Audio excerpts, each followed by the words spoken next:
Demetrius Reed. Your name's what, sorry? Demetrius. Demetrius? Yeah, yeah. And whereabouts do you live? I would live in Durham, North Carolina. You live in Durham, North Yeah, Carolina. man. What are your thoughts on what's going on in the world today? How do you, as a young male, what are your thoughts on what's going on in the world today? I feel like there's a lot of things that could change. The government have I mean, I think the government can do more than they're doing now. A lot of people don't see what's going on with the actual problems, like in the community. You know, it's a lot more to it's a lot more than the eye meets. And I think if we get more exposure to what's going on, a lot more the problems that are going on now can be solved a lot more. You know. What problems are you seeing? Well, in Durham, you might find some gang violence. You might find some drugs, like people abusing drugs. So it's a lot of things going on, but it's a lot of things that the media don't show. You know. And how do you think that government can actually solve those problems? Really, like, I think if they can go into Iraq and do what they're doing in Iraq, they can come into some neighborhood and do the same thing, you know? Like. So, are you saying then that we should solve violence by using violence? No, I'm saying you can go in and regulate things and just, you know, more enforcement as far as like policemen, more police on the street. Like out here, I'm from New York originally, and in New York, I believe it's kind of more safer because you know you have police on feet, they're actually on foot. But out here, you rarely see any in the neighborhoods. Like it's kind of like they're scared or something. You mentioned like New York and you mentioned the police. Have you just heard about the black guy that kind of shocked me. Who's got 6 kids who they just put in a chokehold and he's died? Yeah, that shocked me. I seen a video actually on YouTube and it kind of because he repeatedly said that he couldn't breathe. So I mean like. But I mean, you have violence and you have violence. Doesn't that worry you by putting these human beings that you said that these people in costumes? But maybe it's like you gotta find guns and torture, all kinds of torture devices, right? Yeah, you're right. Because they're just human beings like you and I. Do you think that that is a good idea, seeing as, you know, a man who, what I'm being told, broke up a fight. He stopped some violence. Yeah, you're right. Was telling these people that are supposed to be there to serve and protect us, right?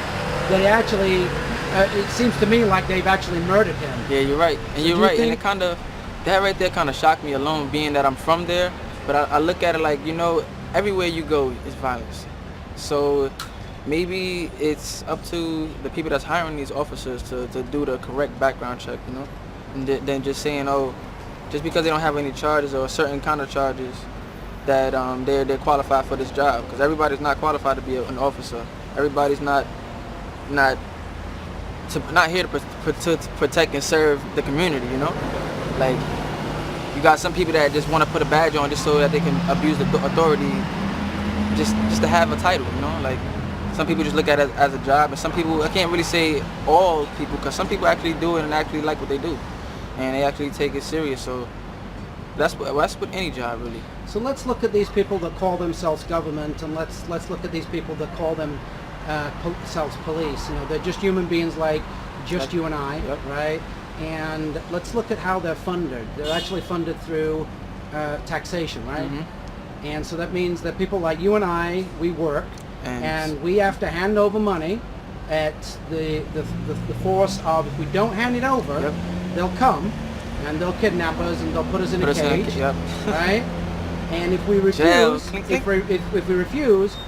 if we stand up for ourselves and say no, I don't want to pay any money because I don't believe in this type of system, then basically what they'll do is they'll use violence to try and throw us in a cage. And if we resist, they'll shoot at us. We'll possibly be murdered, and we'll possibly, you know, if not, we'll definitely, you know, get serious injuries, right? Yeah, you're right. So these people don't produce anything. It's not like they take the raw things of nature. It's not like, you know, like a carpenter. He goes and cuts down a tree, he makes tables and chairs with his labor, right? And then he sells it through a store, and he makes money that way, right? There's no violence involved, yeah. But with government and police, there's violence involved because they coerce you into paying. Basically, like for them to allegedly structured payment settlement that they're basically making you pay.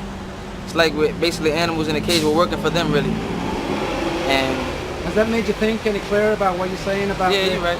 about police in neighborhoods and stuff like that? No, not really, because I think it's still more of like, like these people, you're hiring these people.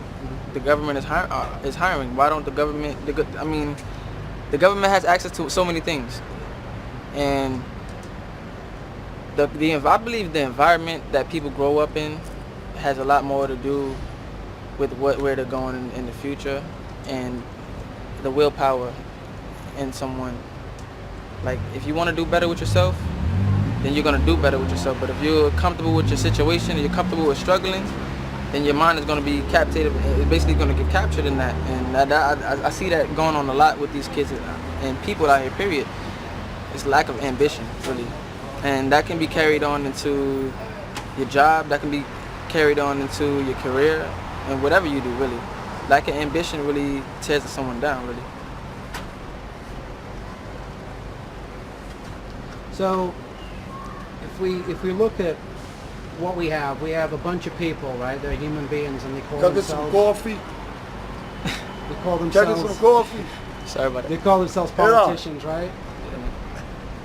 They call themselves politicians, right? My bad. They're just human beings. They're just like you and me, and they, you know, you and I can't, put our wills on pieces of paper and through some magical incantation or through some ritual, right?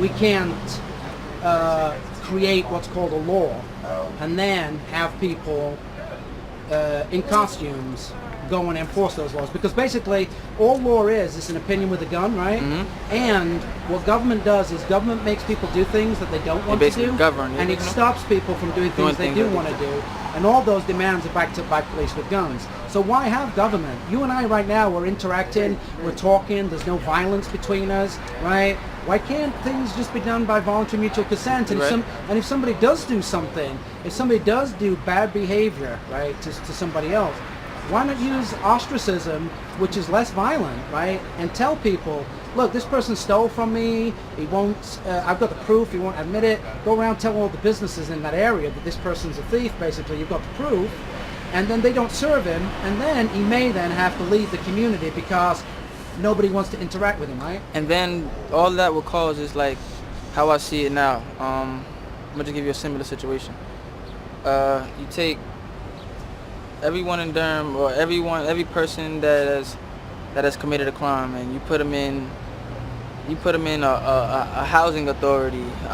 That's what they call it out here. But you put them in an apartment complex, and they live there with each other. All you have is crimes being committed.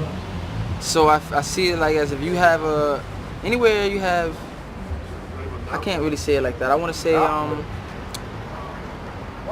it's if you take a group of bad people over here and just kick them out of a community or whatever, they're just gonna go to the next side and do the same thing. But I feel like sometimes jail can hurt. I mean, jail hurts, but it can help.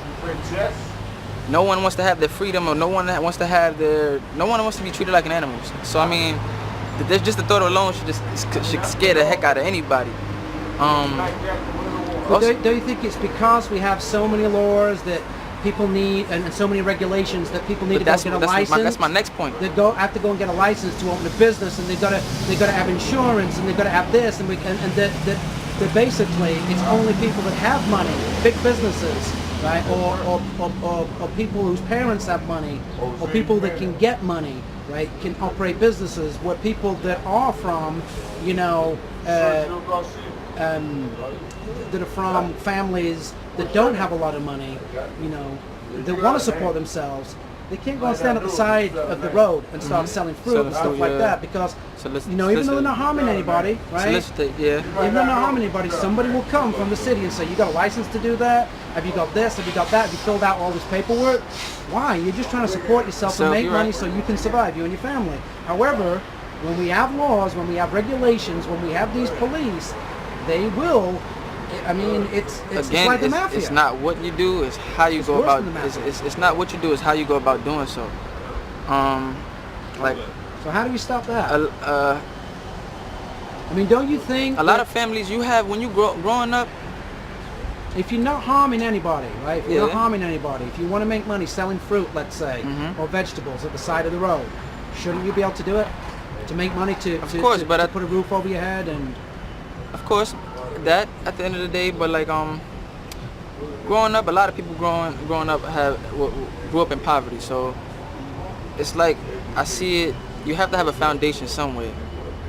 Meaning by a foundation is that your parents basically govern your life. Well, they're basically like they're setting the blueprint of what's going on in your life.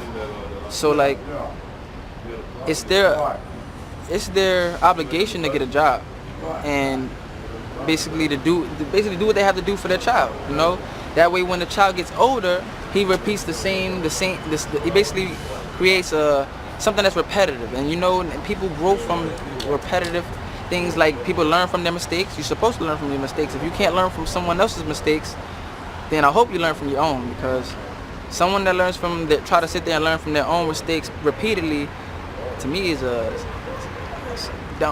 it's kind of not smart. But I see if you learn from someone else's mistake, you can actually better yourself. And a lot of people, like you're in control of everything that goes on in your life. Everyone is. up to a point right now, yeah.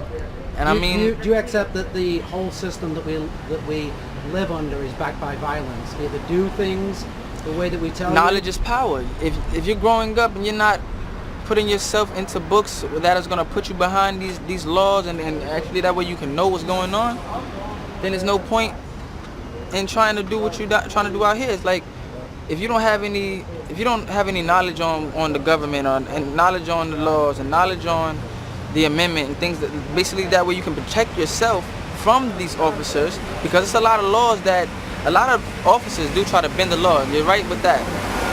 But you know, if you studied, you would know what they can and cannot do. So you wouldn't allow them to do certain things that they try to do. I don't think it matters what you know, what they can and cannot do, because, you know, at the end of the day, they're in a costume and they've got all the torture devices, and the majority of people believe that they're there to serve and protect. I beg to differ, because I mean I've been put into plenty of situations where just going to Bronx Leadership Academy, which is a school for law and justice. So basically, I knew a little bit about criminal justice. So being that I knew what I knew from school, I was able to carry that to the situation that I got myself in. And I know that the officer he took me away from the premises, but he didn't read me my Miranda rights. So well, that's out the window since 9/11. Yeah, because of the Patriot but Act. it kind of struck a lot of things, because the officer started throwing in details that wasn't really true, and it really didn't add up to what he was saying, because he would go back and try to fix what he had, and eventually they knew that what I was saying was correct. At first, it was my first offense, because I never got in trouble for anything, never. What did you get accused of? It was a solicitation. That's why, solicitation. And so basically, you were trying to make some money. Actually, I wasn't. What was you doing? It was Or what was you accused of doing? I was accused that I guess they had a crowd of kids that was coming out there, and it was solicitation every week, and I was out there just going to get some groceries with my fiance, and the officer was like, yeah, the lady in the store said you was outside for about 3 hours. I just got here. I just got off the Chapel Hill bus. You got accused by the lady in the store of actually selling something outside the store? Selling some things You outside. weren't selling anything, you were just going grocery I was going grocery shopping. All right, so he pinched you, And it kind of sucked. I mean, I didn't serve any time for it. Thank God. But even if you were trying to sell something in a public place, you're right. You think that you really should have been arrested? Not selling anything. I'm not harming anyone. If I want to sell you an iPod and you were willing to sell an iPod, me and you, right? Me and So you, there's no exactly. third party But if the involved, iPod is stolen, then I can understand that the officers can come in. All right. Anything else to add? Check me out on YouTube. It's RELLZMCJAGGER, Rels McJagger. Facebook, same thing. I'm a local singer, Durham, North Carolina. Yeah, look into me, man. Can you give us a little bit of a tune right now? I don't want to, cause the kind of music I do is R&B. Come on, just but go it's ahead. my struggle. It's, people trying to get over, and I give them a cold shoulder, manipulative and ish. and I'm still on my bully, trying to come up on a grip. And these niggas out here hating and waiting for me to slip. And people trying to get over. And people trying to get over. And it's like, and I'm still on my bully, but people wanna play games. These niggas out here hating, they see a young got fame, and ain't bragging about my riches yet, but they see a young got change. And I'm going back to my hood now. It seems like everybody else is acting strange, and I'm going back to my hood now. It seems like everybody else is acting strange, but my niggas, I couldn't recognize you from close range. And people trying to get over. And people trying to get over. And I give them a cold show, yeah, manipulative and ish. And I'm still on my bully. That's it. All right, man. Good meeting you. What's your name again? Demetrius Reed, Demetrius. also known as Relz McJagger. Demetrius Reed. Sir. And you want to give your YouTube again? YouTube is RELLZ MCJAGGER. Relz McJagger. Facebook is the same thing, just with a space. All right, man. Rock on. Thanks. Thank you. Thank you so much. Take care.